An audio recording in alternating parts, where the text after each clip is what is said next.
freaky friends. This is Margaret. And this is Colleen. And we're the Cousins Weird. And trending. I have a big one. It's bigger than a normal terrible trend. It's a few pages long, but it's because I started looking something up and it just kind of snowballed into like there's no end to this. Oh. And I'm just gonna get right into it because it's methods of treating erectile dysfunction through the ages. Oh, fun. Yes, because if there's one thing that's always had a treatment for it, it's erectile dysfunction. Yeah. Yeah.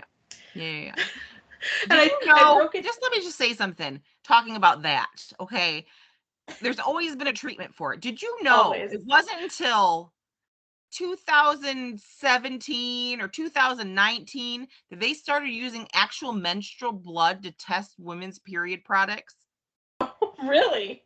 Yeah, it was like in the last 5 years that they use actual blood to test period products. It's icky, Colleen. People can't actually use that. It's too if icky. a man's pee-pee doesn't do what he wants it to, they're going to find a cure for that, like this.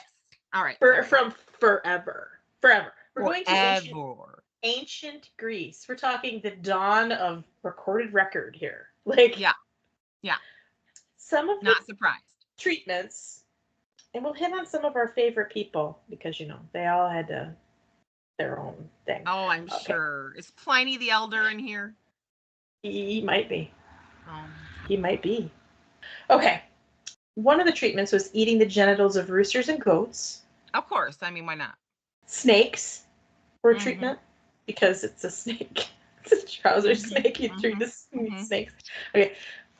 One of the greatest treatments was rub ground hippomanes onto your penis. What the hell's that? Hippomanes is a growth found in the forehead of newborn foals. Yeah. What? I'd never heard of it before either. So, and Hippocrates, if you will, he blamed impotence on horseback riding. Too much Jocelyn in the junk. Yep. And now we're going to move to ancient Egypt, and they blamed evil spirits for it. If you had problems with your downstairs business, it was evil spirits that did it. And how they treated it was ground up hearts of baby crocodiles rubbed onto the penis with a lotus flower. They're very specific. Why? Why baby crocodiles? I don't know. Why a lotus flower? They're just like, here's some shit I had. We'll just rub that on there. Yep, because everything's very symbolic in ancient Egypt. Yes. Everything. Okay, ancient Rome. We all know who is from ancient Rome. Pliny the Elder. No, how did I know? He did. He recommended leeks and turpentine as aphrodisiacs. Or wine flavored with garlic and coriander, and then water from boiled asparagus. So all of his treatments were all smelly. Eat leeks and turpentine. I love wine with garlic and asparagus water. Yeah. Weird. Yeah. Well, let me tell you something. This is going to make me sound weird. You know when you eat asparagus and your pee smells? Yes. I don't hate that. I don't mind it. It's not a bad smell to me. It smells like asparagus. It kind of smells good. I'm like, oh, I had asparagus. Yep. I love asparagus. Me too. My favorite. Yep. Okay, so they also believed that to prevent erectile dysfunction, I'm just going to start calling it ED because I don't want to say erectile dysfunction. Yeah, we don't need to say erectile. We could play it. We could do a drinking game, but we're going to just say ED. You should eat healthy, exercise, and wear a talisman. Guess what talisman you should wear? We covered him in a previous. I covered him in the previous episode. Oh, that big piece. Fascinus. Yes. Fascinum. An effigy of Priapus, who had an ever erect penis. No, he had an erect, enormous penis. Priapus. Enormous. He was just one giant penis, basically. They would use, another talisman was the right molar of a small crocodile, because they loved the crocodile parts for ED. And they said an effigy of Priapus. And Priapus was known to have an ever erect enormous penis. The god Priapus. Great. The robot god. Yeah. I'll pass. I don't need him. Or see any statues of him. I'm good. I never want to see that. Never, ever, no. But yeah. I shared my story with one of my coworkers. I work at a spa, if you didn't know, and I'm an esthetician and I give people facials. She says I should advertise the fastest facial. Yes. No right? thanks. Every man tries to tell you that's the best thing for your skin. I know, they do. No thanks, I'll pass, thanks. I have some creams and ointments. I'll use that, thank you. Exactly. A different kind of cream. Yeah, not yours. No. Okay, ancient China, because, we're going all around the globe here. They used acupuncture, which probably worked. Probably is, valid, yeah. They also used an herbal love potion that had berberine in it, which is relaxing and increases blood flow to the penis. And they probably actually had effective treatments. I was going to say, these sound right. Than wearing a bowler from a crocodile. Or rubbing a baby crocodile's heart on your peen with a lotus flower. Like right. These actually sound like valid treatments. Yeah. Okay, so we're going to flash forward to the Middle Ages, because lots of fun stuff happened then. If I can read my handwriting, we're great. It might take me a second. We're talking the 1200s, the 13th century. Starfish? Oh, okay. They recommended that you ingested roasted wolf penis or starfish. Yeah, roasted wolf penis. And they also said starfish, which would also make you ejaculate blood, because who doesn't want to do that? Oh, God. Yeah, starfish. Lovely. You just create a whole different problem. Yeah. In 16th and 17th century France, it was considered a crime and grounds for divorce if your husband was impotent. Well, that's just mean.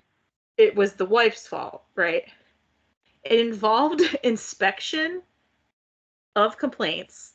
The complainants, they would have to be inspected by someone. The man had to be inspected? Yes. And it was in 1677, it was declared obscene to do that. So they stopped, with the crime part. But yeah, so in France, if your husband was impotent, it was a crime and he could divorce you. It was your fault? Right. It still was the woman's fault. Right. Of course, yes. Why would it be? Somehow it got blamed on the woman. Yeah. In 1487, Heinrich Kramer published the Malleus, which we all know is the hammer of witches, which is a big anti-witch. Yeah, we don't like that. He stated that a man suffering from impotence must track down the woman/witch who cursed them and demand they reverse it with violence if needed. So. Yep, just another reason to inflict violence on women. Yep. Some woman did it. I really like the fact that everyone thinks we have so much power. I mean, we do, but thank you for giving me credit for it. Not that women had not wanted to curse men's penises before. I don't know if it's actually ever worked. Maybe. I think it has. You got enough power, yep. 1783, a pamphlet titled A Deficiency in Animal Spirit blamed stress, excessive drink, and fast living for ED. Well, you know what? Excessive drink for sure. I'm sure, and stress. Definitely. Excessive drink, definitely. I don't know what fast living means. About this time frame, though, men were out carousing. Yeah. They probably got the sleeping drip around. So it's yuck. Right? In the 1800s, it was thought to be caused by a lack of sperm. So men were told not to masturbate. That's why you have it, because you're masturbating too much. You're rubbing it out too often. Yep. And it was thought that inflicting pain to the would cure it. Some sadists. Yes, and they would do this by flagellating it with leather straps or electrical shocks or stimulation. I mean, I'm sure some people like that. But I don't think that's everyone's kink. No. So I don't think that's good. I read that, I was like, oh, that sounds real uncomfortable. I don't think I don't think a lot of people want that. Some people might, but not everyone's going to go for that. There's some wacky treatments, and it says you should urinate through your wife's wedding ring or the keyhole to the church where you were married to cure it. What? Yes. You have to go to church and you open, there's a puddle on the floor. Oh. My ring, a pee through it. Pee through the ring. The keyhole of the church, that's just mean. Yeah, the poor pastor comes in and slips in it, and falls and lands in it. Keyhole. This door smells disgusting. Guys, this reek of urine in here. Reeks of urine in here. In the early 20th century, the medical community claimed that the 90 to 95% of cases of ED were psychological. This was thought up until the 1980s. They thought that it was a psychological problem. In the 80s, the treatment involved penile implants and already sounds bad. Intracaversinal injections. No injections. Right where you think they're going to go. The first successful penis was invented in the early 1800s. Did you know that? By Vincent Marie Mondat. In the 1800s! They're just real desperate to make that thing work. Oh, yeah. And this is also when there was an advance in drug therapies in the 80s. Side note, in England in 1745, Dr. James Graham, he studied medicine in Edinburgh, but didn't finish. This man, he moved to America in the early 1820s, to Philadelphia, where he learned about Ben Franklin's experiments with electricity, and he believed that it would cure everything. Electricity, because this man was electric crazy. So this is quite a fantastic story here, Colleen. Oh boy.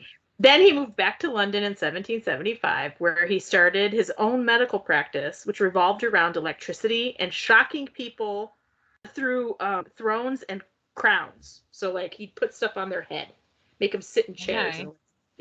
And, yeah. In 1779, he opened up the Temple of Health to better serve his rich and famous clientele.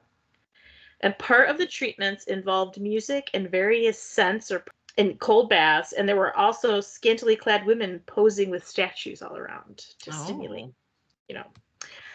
But the crowning glory of this temple of health was the celestial bed. At a price of £50 a night. He claimed that if you rented the bed for the night, you would be blessed with progeny, his words, and that the bed cured sterility and impotence. The bed did. Okay. I'm going to describe this celestial bed. I'm waiting for that.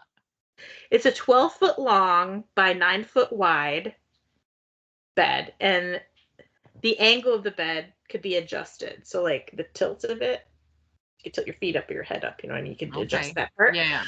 The mattress would be filled with sweet new wheat or oat straw, mingled with balm, box leaves, and lavender flowers, and horsehair from the tails of fine English stallions, in quotation marks. Oh. And soft music would play. And there was also a mirror on the ceiling. Yeah. Above the bed.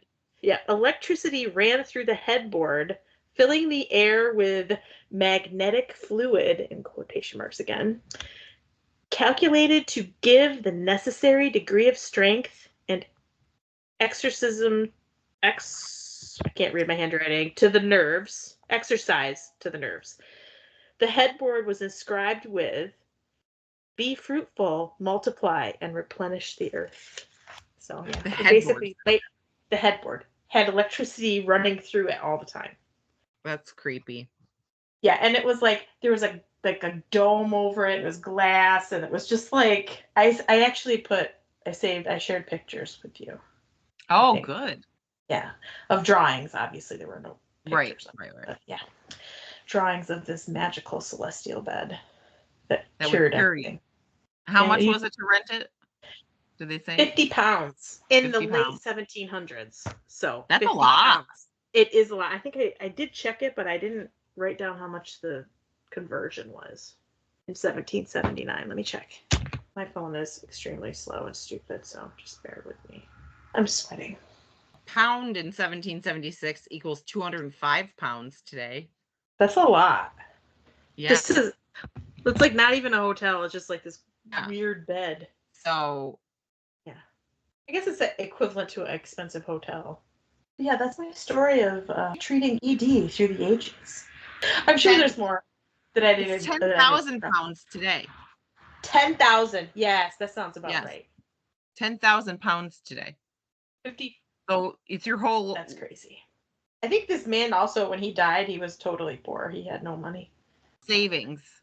Money if he was renting out that bed. He had tons of money, but he spent it all. He traveled all over the place. You're free. No. On his own penis problems, probably. It just goes to show what men are willing to pay to fix their peens.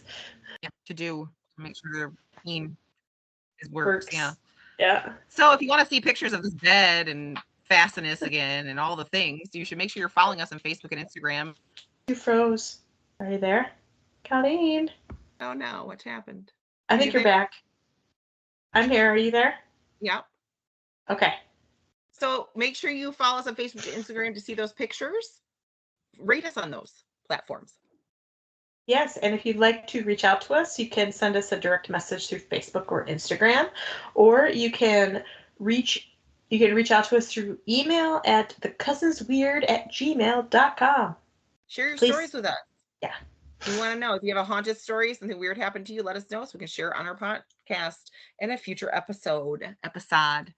The best way to support our podcast is obviously to tell your friends about us, a freaky friend, and you get a free sticker and bonus content. And for $5 a month, become a terrible trender, and you get free sticker, bonus content, yearly gift. And when we do these virtual episodes, we record them, video of them, and you get to see us on video. You also get to download our art for each episode for yours to keep. So, boom. Yes. I think my laptop's about to die, so that's probably half the problem right now. Yeah, so I'm going to say, stay freaky. Bye.